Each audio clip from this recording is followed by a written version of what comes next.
ನಿಮಗೆ ಆಗಾಗ ಎದೆ ಅಥವಾ ಕಂಠದಲ್ಲಿ ಉರಿ, ಕಹಿ ಅಥವಾ ಹುಳಿ ತೇಗು, ತಲೆನೋವು ಅಥವಾ ತಲೆ ಸುತ್ತು, ವಾಕರಿಕೆ ಬಂದಾಗ ಆಗೋದು, ಈ ತರ ಲಕ್ಷಣಗಳಿವೆ. ಹಾಗಿದ್ರೆ ಈ ವಿಡಿಯೋ ಎಸ್ಪೆಷಲಿ ನಿಮಗೋಸ್ಕರ.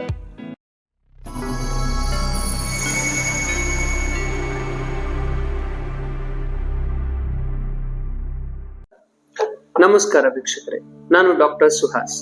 ಆಯುರ್ಜೀವನ ಚಾನೆಲ್ಗೆ ಸುಸ್ವಾಗತ. ಇವತ್ತಿನ ವಿಷಯ ಆಮ್ಲಪಿತ್ತ ಅಂದ್ರೆ ಆಸಿಡಿಟಿ, GERD, ಗ್ಯಾಸ್ಟ್ರೈಟಿಸ್ ಅಂತಾನೂ ಕರೀತಾರೆ. ಸಾಮಾನ್ಯವಾಗಿ ಈ ತರ ಸಮಸ್ಯೆ ಎದುರಾದಾಗ ನೀವಾಗೆ ಸ್ವಯಂ ಮಾತ್ರೆ, ಸೋಡಾ ಅಥವಾ ಸಿರಪ್ ಕುಡಿದು ಕೆಲ ಕ್ಷಣಕ್ಕೆ ಕಡಿಮೆ ಮಾಡ್ಕೋತೀರ. ಆದ್ರೆ ಯಾವಾಗ ಇದರ ಪರಿಣಾಮ ಕಡಿಮೆ ಆಗುತ್ತೋ ಮತ್ತೆ ಪುನಃ ಅದೇ ಸಮಸ್ಯೆಗೆ ಒಳಗಾಗ್ತೀರ. ಆಗ ಪುನಃ ಅದೇ ಮಾತ್ರೆ, ಔಷಧಿ ಅಥವಾ ಸಿರಪ್ ಕುಡಿದು ಕಡಿಮೆ ಮಾಡ್ಕೋತೀರ. ಇದನ್ನೇ ಹಿಡಿದಿಟ್ಕೊಳ್ತಾ ಬಂದ್ರೆ ಮುಂದೆ ತುಂಬಾ ದುಷ್ಪರಿಣಾಮಗಳಾಗ್ಬೋದು. ನಮ್ಮ ಹೊಟ್ಟೆಯು ಜೀರ್ಣಕ್ರಿಯೆಗೋಸ್ಕರ ಹೈಡ್ರೋಕ್ಲೋರಿಕ್ ಆಸಿಡ್ ಅನ್ನು ಉತ್ಪನ್ನ ಮಾಡುತ್ತೆ. ಇದರಿಂದ ನಮ್ಮ ಹೊಟ್ಟೆಯನ್ನು ರಕ್ಷಿಸಕ್ಕೋಸ್ಕರ ಗ್ಯಾಸ್ಟ್ರಿಕ್ ಮ್ಯೂಕೋಸಾ ಅನ್ನೋ ಪದರು ಕೂಡ ಇರುತ್ತೆ. ಸಾಮಾನ್ಯವಾಗಿ ಇವೆರಡು ಸಮತೋಲನದಲ್ಲಿರುತ್ತೆ.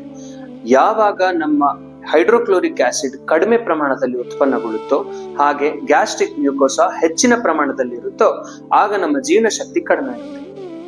ಯಾವಾಗ ನಮ್ಮ ಹೈಡ್ರೋಕ್ಲೋರಿಕ್ ಆಸಿಡ್ ಹೆಚ್ಚಿನ ಪ್ರಮಾಣದಲ್ಲಿ ಉತ್ಪನ್ನಗೊಳ್ಳುತ್ತೋ ಹಾಗೆ ಗ್ಯಾಸ್ಟ್ರಿಕ್ ಮ್ಯೂಕೋಸಾ ಕಡಿಮೆ ಪ್ರಮಾಣದಲ್ಲಿ ಇರುತ್ತೋ ನಮಗೆ ಆಗ ಆಸಿಡಿಟಿ, ಗ್ಯಾಸ್ಟ್ರೈಟಿಸ್, GERD ಅಂತ ಸಮಸ್ಯೆಗಳು ಬರುತ್ತೆ. ನಾವು ಇದನ್ನೇ ದೇಹದಲ್ಲಿರೋ ಪಿತ್ತದ ಆಮ್ಲ ಗುಣ ಅಂದ್ರೆ ಆಸಿಡಿಕ್ ನೇಚರ್ ಜಾಸ್ತಿ ಆಗೋದ್ರಿಂದ ನಾವು ಇದನ್ನ ಆಮ್ಲಪಿತ್ತ ಅಂತ ಕರೀತೇವೆ. ನೀವಿನ್ನೂ ಇದನ್ನ ಹಾಗೆ ನಿರ್ಲಕ್ಷಿಸ್ತಾ ಬಂದ್ರೆ ಮುಂದೆ ತುಂಬಾ ಗೊಂದಲಗಳು ಉಂಟಾಗುತ್ತದೆ. ಹೊಟ್ಟೆಯಲ್ಲಿರೋ ಈ ಅತಿಯಾದ ಆಮ್ಲ ಗುಣದ ಪಿತ್ತ ಹೊಟ್ಟೆಯ ಪದರನ್ನ ನಾಶಗೊಳಿಸ್ತಾ ಬರುತ್ತೆ. ಇದರಿಂದ ನಮಗೆ ಪೆಪ್ಟಿಕ್ ಅಲ್ಸರ್, ಡಿಯೋಡೆನಲ್ ಅಲ್ಸರ್ ಅಂತ ಸಮಸ್ಯೆಗಳು ಕೂಡ ಬರುತ್ತೆ. ಮುಂದೆ ಇದೇ ಅತಿಯಾದ ಪಿತ್ತ ರಕ್ತವನ್ನೂ ಕೂಡ ದೃಷ್ಟಿ ಮಾಡಿ ರ್ಯಾಷಸ್, ಕಡಿತ ಹಾಗೆ ಬೇರೆ ಬೇರೆ ತ್ವಚೆ ಸಮಸ್ಯೆಗಳು ಕೂಡ ಬರುತ್ತೆ. ಹಾಗಾದ್ರೆ ಇದಕ್ಕೆ ಶಾಶ್ವತ ಪರಿಹಾರವೇ ಇಲ್ವಾ? ಆಯುರ್ವೇದದಲ್ಲಿ ಇದಕ್ಕೆ ಪರಿಹಾರ ಹೇಳಿದಾರ? ಬನ್ನಿ ನೋಡೋಣ. ಆಯುರ್ವೇದದಲ್ಲಿ ಪ್ರಥಮವಾಗಿ ಹೇಳೋದೇನಂದ್ರೆ ನಿಧಾನ ಪರಿವರ್ತನ, ಅಂದ್ರೆ ಸಮಸ್ಯೆಗಳನ್ನ ಉಂಟು ಮಾಡೋ ಕಾರಣಗಳನ್ನ ದೂರ ಮಾಡ್ಬೇಕು. ಬರೀ ನೀವು ಔಷಧಿ ತಗೊಂಡೇ ಕಡಿಮೆ ಮಾಡ್ಕೋತೀರಾ ಅಂದ್ರೆ ಅದು ಸಾಧ್ಯವೇ ಇಲ್ಲ. ಯಾವಾಗ ನೀವು ಸಮಸ್ಯೆಗಳನ್ನ ಉಂಟು ಮಾಡೋ ಕಾರಣಗಳನ್ನ ದೂರ ಮಾಡ್ತಿರೋ ಆವಾಗೆ ಮಾತ್ರ ನಿಮ್ಗೆ ಶಾಶ್ವತವಾದ ಪರಿಹಾರ. ಹಾಗಾದ್ರೆ ಈ ಕಾರಣಗಳು ಯಾವುವು ತಿಳ್ಕೊಳ್ಳೋಣ. ಎಣ್ಣೆಯಲ್ಲಿ ಕರೆದ ತಿಂಡಿ, ಖಾರ ತಿನಿಸು, ಹುಳಿ ತಿನಿಸು, ಅತಿಯಾಗಿ ಫರ್ಮೆಂಟ್ ಮಾಡಿರೋ ಅಂದ್ರೆ ಹಿಂದಿನ ರಾತ್ರಿಯೇ ಫರ್ಮೆಂಟ್ ಮಾಡಿ ಅದರ ಮರುದಿನ ರಾತ್ರಿವರೆಗೂ ಅದನ್ನ ಬಳಕೆ ಮಾಡಿ ದೋಸೆ, ಇಡ್ಲಿ, ಪಡ್ಡನ್ನ ಮಾಡೋದಾಗ್ಲಿ, ಆಮೇಲೆ ಅತಿಯಾಗಿ ಉಷ್ಣ ಆಹಾರ ಸೇವನೆ ಮಾಡೋದು, ಟೀ, ಕಾಫಿ, ಬಿಸಿನೀರು, ವಿರುದ್ಧ ಆಹಾರ ಸೇವನೆ ಮಾಡೋದು, ಮಿಲ್ಕ್ ಶೇಕ್ ಆಗ್ಲಿ ಅಥವಾ ಜೇನುತುಪ್ಪ ಒಟ್ಟಿಗೆ ಬಿಸಿ ಪದಾರ್ಥಗಳನ್ನ ಯೂಸ್ ಮಾಡೋದು, ಕರ್ಡ್ ಒಟ್ಟಿಗೆ ಬಿಸಿ ಪದಾರ್ಥಗಳನ್ನ ಯೂಸ್ ಮಾಡೋದು, ಅರ್ಧಂಬರ್ಧ ಬೆಂದಿರೋ ಆಹಾರ ಸೇವಿಸೋದಾಗ್ಲಿ, ಆಮೇಲೆ ಈಗ ಹಿಂದೆ ತಿಂದಿರೋ ಪದಾರ್ಥ ಜೀರ್ಣ ಆಗದೆ ಮತ್ತೆ ಇನ್ನೊಂದು ಪದಾರ್ಥನ ಸೇವಿಸೋದಾಗ್ಲಿ, ಅತಿಯಾದ ದ್ರವ ಸೇವನೆ ಮಾಡೋದಾಗ್ಲಿ, ಅವಶ್ಯಕತೆಗಿಂತ ಜಾಸ್ತಿ ನೀರನ್ನ ಕುಡಿಯೋದಾಗ್ಲಿ, ಆಮೇಲೆ ಈ ಲಿಕ್ವಿಡ್ ಡಯಟ್ ಅಂತ ಹೇಳ್ತಾರಲ್ಲ, ಸೂಪು, ಜ್ಯೂಸ್, ಇದನ್ನ ಅತಿಯಾಗಿ ಸೇವಿಸೋದ್ರಿಂದ ನಮ್ಮ ಅಗ್ನಿ ಮಂದಗೊಳ್ಳುತ್ತೆ. ಮಳೆಗಾಲದಲ್ಲಿ ಹಸಿರು ತರಕಾರಿ ಸೇವನೆ, ಮೊಳಕೆ ಒಡೆದ ಕಾಳುಗಳ ಅತಿಯಾದ ಸೇವನೆಯಿಂದ ನಮ್ಮ ಜೀರ್ಣಕ್ಕೆ ಕಷ್ಟಕರವಾಗುತ್ತೆ. ಇದರಿಂದ ನಮ್ಮ ಅಗ್ನಿ ಮಂದಗೊಳ್ಳುತ್ತೆ.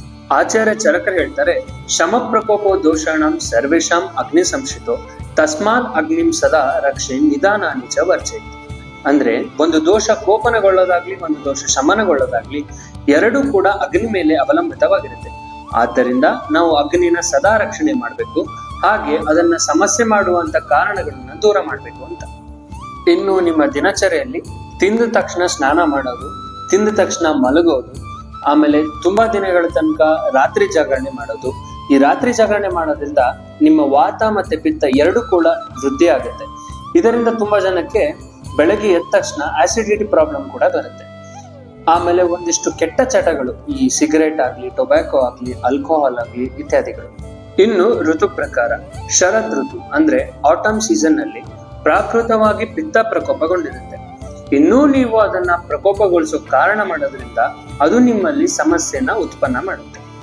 ಒಂದೊಂದ್ಸಲ ನಿಮ್ಮ ಮನಸ್ಥಿತಿ ಕೂಡ ಒಂದು ಕಾರಣ ಆಗುತ್ತೆ.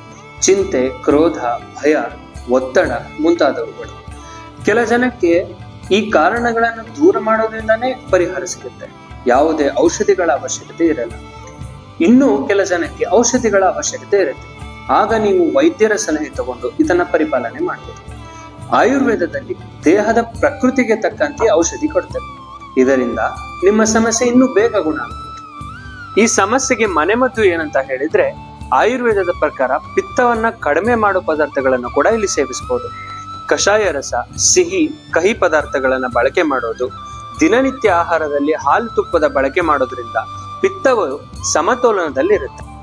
ಹವಿಜ, ಜೀರಿಗೆ, ಬಡೆ ಸೋಂಪು ಒಂದೊಂದು ಚಮಚನ 2 ಗ್ಲಾಸ್ ನೀರಿಗೆ ಹಾಕಿ ಚೆನ್ನಾಗಿ ಕುದಿ ಬರೋವರೆಗೂ ಕುದಿಸಿ ಸೋಸಿ ಇದನ್ನ ಕುಡಿದ್ರೆ ಎದೆ ಉರಿ, ಹುಳಿತೇಗು ಇವೆಲ್ಲ ಕಡಿಮೆ ಆಗಿ ಆಹಾರ ಪಚನೆ ಕೂಡ ಸರಿಯಾಗುತ್ತೆ.